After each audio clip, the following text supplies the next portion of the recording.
Back in 1928, the fossils of a colossal marine reptile were discovered in the ghost town of Berlin, Nevada.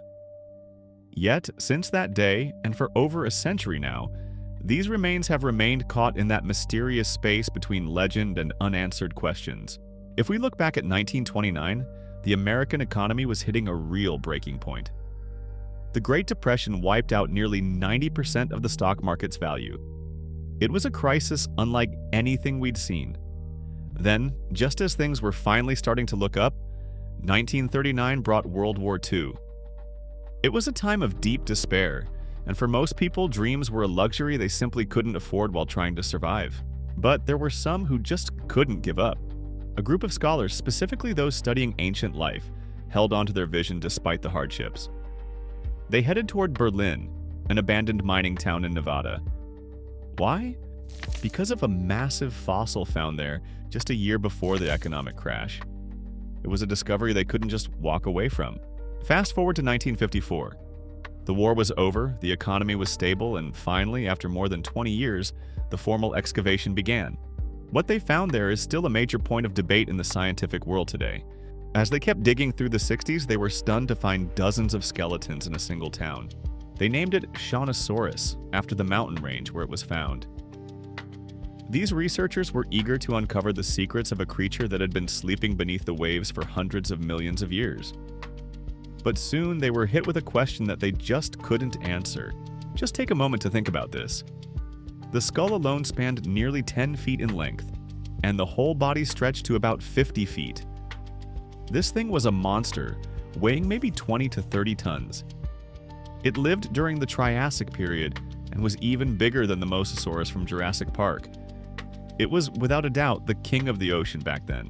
But the weirdest part was that they found over 40 of these giants in one single spot. There were young ones, old ones, all stacked on top of each other. Naturally, the big question was, how could a species this powerful die off all at once in one place? In the 80s, Charles Camp from UC Berkeley had a simple theory. He thought they got stranded in shallow water, kind of like how some whales do today. It sounded logical for a while, but about 10 years later, that theory was completely flipped. New analysis showed that this spot wasn't a beach at all. It was actually a deep sea layer thousands of meters down. This analysis gave the scholars three very clear facts to think about. First, Shawnosaurus didn't die in shallow water. Second, there is a different hidden reason why dozens of them were buried together. And third, the fossils were arranged in a way that looked almost intentional, rather than being scattered by the currents. The scholars tried to come up with a theory that explained all 3 points, but they failed over and over. Some even wondered if a very strange kind of deep-sea current somehow placed the bones in that double row pattern with perfect precision. The very evidence that used to support the experts was now the thing making them more confused than ever. Because of this mystery, the fossils from Berlin remained an enigma, even as the 20th century came to a close. It was a legend that refused to be explained by any common logic. Well, at least until one man stepped onto the scene. Then in 2011, the long-standing debate over these fossils was reignited. The academic world, which had been quiet for some time, was suddenly shaken by a bold claim from Professor Mark McManaman, a paleontologist. Actually, he argued that there was a single new hypothesis capable of explaining all 3 theories raised by previous geological analyses. Behind this new idea, he claimed, lurked a certain monster. The reason why dozens of Shawnosaurus, the apex predators of their era, died in one spot, and why their vertebrae were arranged in that eerie double-row pattern was no accident. According to him, it was a deliberate result created by this mysterious creature. The monster was a colossal octopus, measuring over 100 feet long, the legendary Kraken, described in myths across various cultures. Predicting the skeptical laughter and rebuttals from colleagues who saw the Kraken as mere fiction, Professor McManaman began to present his concrete evidence, piece by piece. First, he used a simulation model based on the ancient deep-sea environment of Berlin to see if ocean currents alone could form that double-row pattern of vertebrae. And the results were truly surprising. The chance of the bones being completely scattered by natural currents was only 17%. and the likelihood of them forming a streamlined shape with one end sticking out was nearly 89%. In contrast, for a structure like the actual fossil where both ends stick out, the analysis showed they would almost inevitably bend at both ends regardless of the current. Simply put, a straight arrangement like the one discovered was virtually impossible to occur naturally.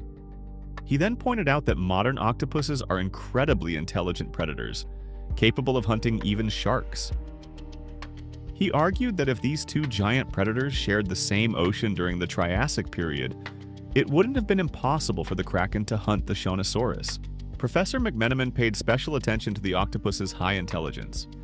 They can navigate mazes, use natural objects as tools, and even recognize human faces to seek revenge. Finally, noting the structural similarity between an octopus's suckers and the double row pattern of the fossils, he presented his hypothesis. The Triassic Kraken may have hunted the Shonosaurus and then arranged the vertebrae to match the pattern of its own suckers, much like modern octopuses decorate their dens with shells and stones. He even added something more startling.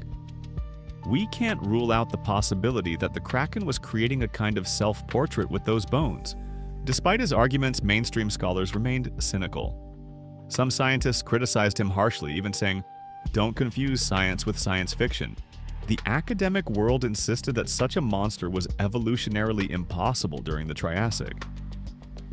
They argued that the cephalopods found in fossils from that era were only about 3 feet long, so claiming a 100-foot creature suddenly appeared was a leap that denied modern evolutionary theory. Others pointed to pareidolia when critiquing the professor's interpretation. Pareidolia is a psychological illusion where the human mind finds familiar patterns or meanings in random and vague shapes.